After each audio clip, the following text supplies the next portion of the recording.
So the big stroker class, Fabio Farioli, third, despite his injury. Anders Eriksson coming in second on the day, giving his rival Törnen grounds to start worrying.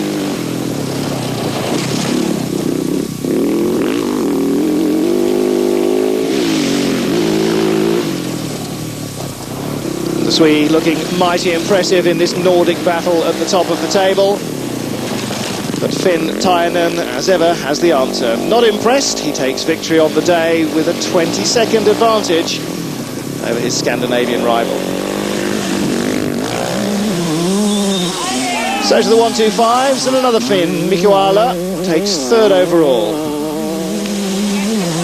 Second, the Italian, Stefano Passeri.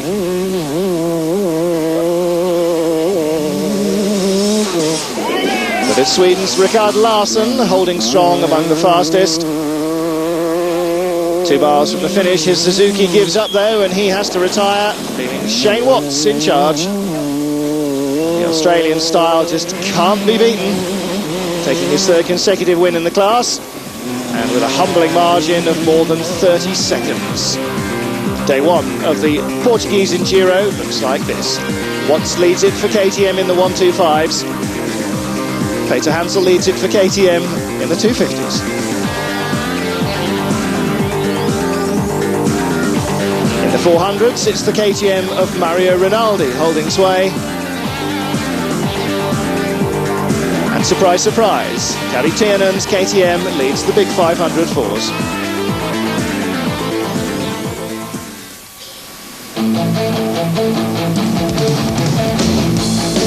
On to day two, and for the most part the course has been set up on very similar terrain to that of 3 years ago, essentially going down the cliffs until you get to the wet bit. Rani Sala was beaten by Peter Hansel, but his prediction for day two is that he will turn that around. Eric Bernard waving his arm and enjoying the use of a new swing arm, coming in third. The points he didn't earn yesterday have dropped him right back in the standings. Peter Hansel, a first-class rider, fast when he needs to be and cautious when he needs to be too. You never see him taking unnecessary risks. There'll be absolutely no problem to have hopped down those quickly, but that's the sort of problem that he avoided. David Fetage showing you exactly what potential there is for disaster. Nico Klaus just reinforcing it. Of all people to fall, the former trials rider is probably one of the least likely you would put money on. 400 class, Mario Rinaldi switched to no-risk riding to keep his comfortable padded lead at the top of the points table. Halfway in the race, he's still in third place though, and decides he can't be bothered with that and speeds up. Philip Smithson from Scotland's an enduro rider. He's been taking part in the World Championship on a shoestring budget for several years now. The last round in Italy last year, somebody stole everything he owned, and on top of that, the van engine blew up on the way home. Set bikes like that haven't stopped him.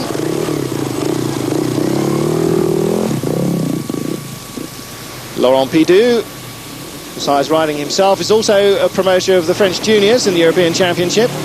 Some say he's just using the boy as a chauffeur to drive him home after wild victory celebrations, but we wouldn't like to repeat rumours like that. Pidoux on the day comes fourth in the 400s.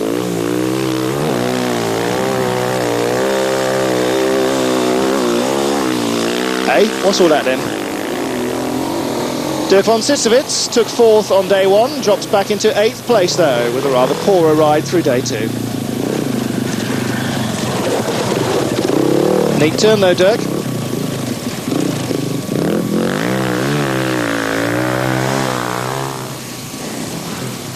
In the 500s, Swede Peter Jansson improved over the first day's performance, third on day two.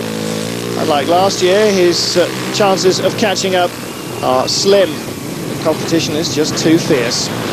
Anders Eriksson holding steady with most second-place finishes after 4 days of competition, second again on this 4th day. Mario Braz, Portuguese national hero. He found himself in court for grievous bodily harm to a cameraman there. A misdemeanour rather than a heinous crime, obviously. In the 125s, Stefano Passeri said yesterday that nothing he does seems to help. Shane Watts just can't be beaten, and probably the only man who can beat Watts is Watts himself. Mikko Ahola took third on day one, moving up on day two to second place. A couple of years back, everybody was touting the Finn as the big talent of the future, and they still are. Shane Watts riding to yet another victory in the 125s. The man isn't a big talent of the future, he's a big talent of now and the future. Simply unstoppable. So at the end of day two, another cross-country test, but this time on the beach. The organisers originally wanted to start everyone at the same time in proper beach racing style, but the FIM just wouldn't allow it. Stefan Peter Hansel first away. Of course, he knows a bit about racing on sand. No secrets there that everybody's expecting him to be able to set some kind of pace. Giovanni Sala next up. And although he's sitting on the back wheel in approved Peter Hansel style, he doesn't seem to be quite as smooth.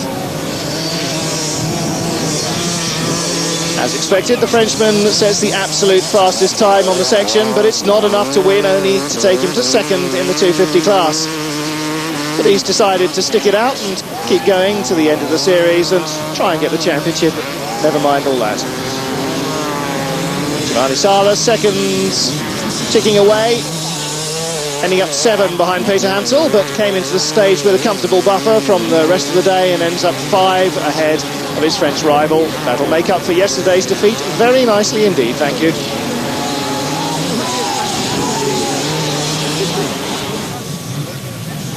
In the 400s, Mario Rinaldi heads them away for Italy. And boy, is he hanging it all out the back.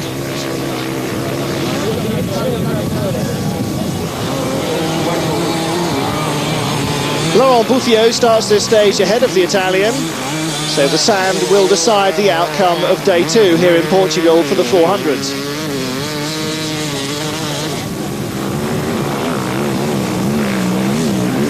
Mario Rinaldi showing no mercy, setting the best time for the class on the sand. His 4th victory in a row. That's why they call him Super Mario. And he has a maximum score of 80 points, leading the championship table. Laurent Bouffio loses 13 seconds to Rinaldi on this stage alone. That set him back into a firm second. This is Richard Hay from Great Britain, finding the sand soft and inviting, but not necessarily comfortable at that speed. Away in the 500s first, Kelly Tynan. He's running second as well on the day on this point, but sand is his forte. And he puts 10 seconds between himself and his opponent Ericsson. For him too, the 4th victory in a row, and like Rinaldi, he leads the points table with a maximum score.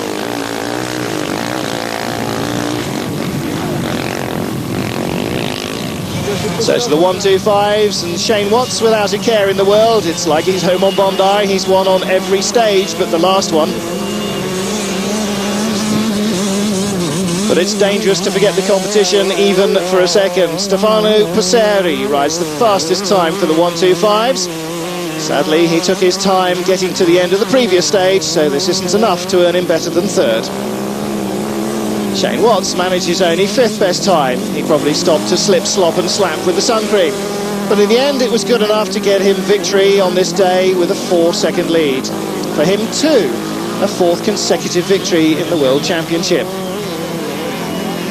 So we asked the Aussie for his impressions of it all so far. Well, the race today was very good for me. I end up with 2 wins, and that makes 4 for the year. And hopefully I can keep this up for the rest of the year, and I'll take home the World Championship back to Australia. Well, good on you, mate. That's the story then for the first 2 rounds of the World Enduro Championship here in Portugal. Shane topped the 125cc category for KTM. Giovanni Sala made it 4 wins out of 4 for the KTMs in the 250 class. Mario Rinaldi leads the 400s for KTM. And for KTM, Kari Tynan leads the 500s. We'll be back with more action in just a moment.